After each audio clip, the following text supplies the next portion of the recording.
नमस्कार बंधुरा केमन आছেন প্রবাসী বাঙালির চ্যানেলে নতুন একটা ব্লগে সকলকে স্বাগতম। আজ তো শনিবার গণেশ পুজো। আমি তো লালবাগ গিয়েছিলাম, আগের ভিডিওতেই দিয়েছি। আর এখন বেরিয়েছি এক বন্ধুর বাড়ি। আমরা তো বাড়ি ফিরতে ফিরতে 11:30 বেজে গিয়েছিল। বাড়ি ফিরে আমার বাড়িতেও একটা গণেশ ঠাকুর আছে। গণেশ ঠাকুরের পুজো করে নিয়ে নাস্তা করে এখন রেডি হয়ে বেরিয়েছি বন্ধুর বাড়ি। আর যাওয়ার পথেই আমাদের এখানে সামনে যে একটা গণেশ ঠাকুর পড়ে ওখানেও পুজো দেব। এখন তো আমি আর আমার মিস্টার বেরিয়েছি। আমি তো ওখানে প্রথমে পুজো দেব, তারপর বন্ধুর বাড়িতে আমাকে ছেড়ে দিয়ে তারপর ছেলেদের আনতে আসবে। কিছুটা ফল কেনা হয়েছে, কলাটা আর মিষ্টিটা কেনা হয়নি। এখান থেকে কলাটা আর মিষ্টিটা কিনে নেব। আমরা তো মণ্ডপে পৌঁছে গেছি। এই মণ্ডপটায় তো আমাদের বাড়ি থেকে আসতে 4 থেকে 5 মিনিট টাইম লাগে। লালবাগে তো পুজো দেওয়ার জন্য এটা নিয়ে আমি 4 বছর গেলাম। আর এখানে তো প্রত্যেক বছরই পুজো দিই। আর এবছরের পুজোটা তো আমার কাছে আরও একটু স্পেশাল। এবারের গণেশ পুজোটা কেন আমার কাছে স্পেশাল সেটা আপনাদের সঙ্গে শেয়ার করি। আমার যে ইউটিউব চ্যানেলটা, আমার 4000 ঘন্টা ওয়াচ টাইম পূর্ণ হয়ে গিয়েছিল।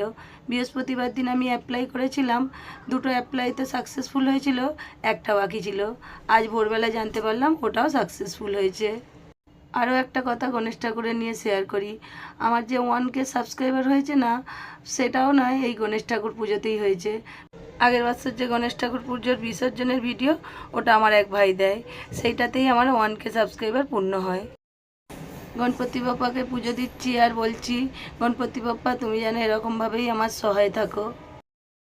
আর আজকে আমি আরও একটা এত ভালো খবর পেলাম, তার জন্য জয় গণপতি বাপ্পার জয়, জয় গণপতি বাপ্পার জয়।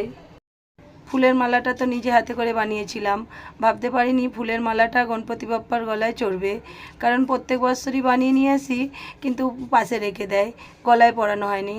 এবছর আমার মালাটা গণপতি বাপ্পার গলায় চড়ানো হলো। যেমন ফুলও ফোটার আগে জানে না সে কোথায় যাবে, কোনো শ্মশানে নাকি কোনো ভগবানের চরণে। আমি আর আমার মিস্টার তো এখানে এসেছি পুজো দেওয়ার জন্য। ছেলেদেরকে তো আসার পথে ভেবেছি এখানটা ঠাকুর দেখিয়ে দর্শন করিয়ে তারপর নিয়ে যাব। ফোনটা তো দিনের বেলায় ফটো তুলছি আর ফটোগুলো ব্লাইন্ড হচ্ছে, ঠিক বুঝতে পারিনি। আবার যদি কাল এখানে আসি, এখানে ঠাকুরের ভিডিওটা ভালো করে করে নেব। যেই দাদাদের বাড়িতে পুজোয় আসার কথা ছিল, সেই দাদাদের বাড়িতে আমরা সবাই পৌঁছে গেছি। এটা হলো ওই দাদাদের বাড়ির গণেশ ঠাকুর। হাতে কি সুন্দর একটা মোদক নিয়ে বসে আছে দেখুন। প্রথমে একবার সবাই বলে ফেলুন, জয় গণপতি বাপ্পার জয়, গণপতি বাপ্পা মরিয়া, মঙ্গলমূর্তি মরিয়া।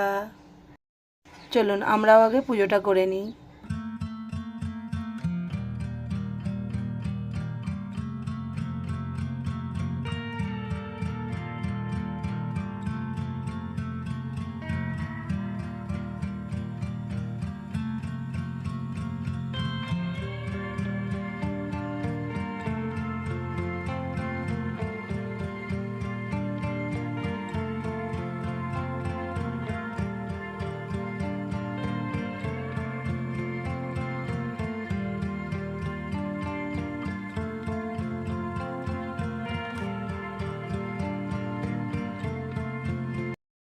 পুজোটা তো করা হয়ে গেছে।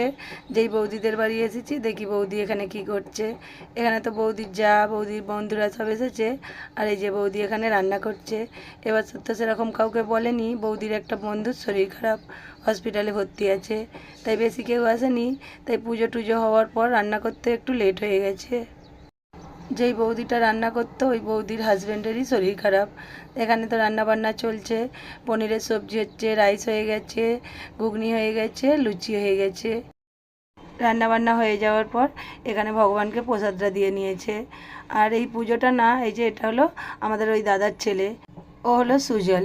ও তো আগের বছর পরীক্ষার জন্য আসতে পারেনি, আর এবছরও তো আসতে পারতো না, পরীক্ষাটা পোস্টপোন হয়েছে, তাই আসতে পেরেছে। ভগবান চেয়েছিল ওর হাতে প্রসাদ নেবে।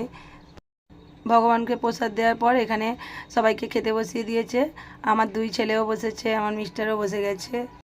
অনেকগুলো তো বাচ্চা আছে, তাদেরকে আগে খেতে দেওয়ার কথা ছিল, কিন্তু তারা সব নিচে খেলতে গেছে, এক এক করে ফিরছে, তাই এদেরকেই আগে বসিয়ে দিয়েছে।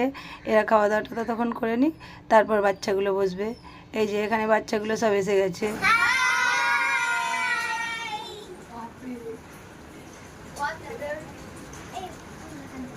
আর এদের মধ্যে সব থেকে ছোট্টটা দেখুন, একদম কিউটি পাই। এখানে তো আমার ছেলেদেরকে খেতে দিয়েছে। আমার বড় ছেলে তো আগে থেকেই বলছে আমি লুচিই খাবো, রাইস আর খাবো না। আর এই বৌদিগুলো সবাই মিলে ওদেরকে খেতে দিয়ে নিচ্ছে। আর এই যে এটা হলো আমাদের ওই বৌদি।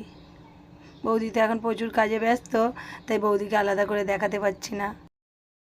চলুন আপনাদেরকে বৌদিদের বাড়ি থেকে একটা সুন্দর প্রাকৃতিক দৃশ্য দেখাই। ওই দেখুন, দূরে খুব সুন্দর একটা পাহাড় দেখা যাচ্ছে। পাহাড়টা আমি অনেকবার আগেও দেখিয়েছি লাইভে, আর এখন তো ডাইরেক্ট ভিডিওতে দেখাচ্ছি। আমি যে স্কুলে আমার ছেলেদেরকে ছাড়তে আসি তারই পাশে এই পাহাড়টা। আর ওই যে বিল্ডিংগুলো দেখা যাচ্ছে, ওরই পিছন দিকে আছে আমাদের ছেলেদের স্কুল। আমার ছেলেদের খাওয়া দাওয়া হয়ে যাওয়ার পর যেই দাদাদের বাড়িতে পুজো এসছে, যেই দাদা আর বাচ্চাগুলোকে বসিয়ে দিয়েছে খাওয়া দাওয়ার জন্য। আর এই যে মরুন কালারের জামা পরাটা, এটা দাদার মেয়ে। দাদার তো এক মেয়ে এক ছেলে। ওদের খাওয়াটা হয়ে যাওয়ার পর আমরাও সবাই বসে যাব। আমারও খাওয়া দাওয়া হয়ে গেছে, আমি তো ওখান থেকে বেরিয়ে পড়লাম। আমরা তো নিচে চলে এসেছি। ছেলেদেরকে তো আগে ওদের পাপা ছেড়ে দিয়ে আসবে, আমি ততক্ষণ টুকটুক করে হেঁটে হেঁটে যাই, তারপর আমাকে নিতে আসবে। আর ওদেরকে ওখানে ঠাকুরটাও দেখা হয়নি, ওদেরকে ওর পাপা ঠাকুরটা দেখিয়ে তারপর বাড়িতে ছেড়ে দেবে। যেই দাদাদের বাড়িতে গিয়েছিলাম, ওই দাদাদের এটা সোসাইটি। এটা তো আমার মিস্টারের আর একটা মারাঠি বন্ধুর বাড়ির পুজো। ওখানে তো যাওয়া হয়নি, ভাইয়াকে বলেছিলাম ভিডিও করে পাঠাতে, ভাই আমাকে ভিডিও করে পাঠিয়ে দিয়েছে। চলুন আপনাদেরকে আরও কিছু গণেশ ঠাকুর দেখাই। এটা তো আমার মিস্টার যেখানে অফিস যায় ওরই পাশে এই গণেশ ঠাকুরটা। চলুন সকলে একবার দর্শন করে নিন আর বলে ফেলুন গণপতি বাপ্পা মোরিয়া, মঙ্গলমূর্তি মোরিয়া। আমাদের এখানে তো এখন অনেক গণেশ ঠাকুর আছে, ওগুলো দর্শন করতে বেরোবো। আপনাদেরকে কদিন অনেক গণেশ ঠাকুর দেখাবো, কত বড় বড় ঠাকুর আছে সেগুলো দেখিয়ে দেব।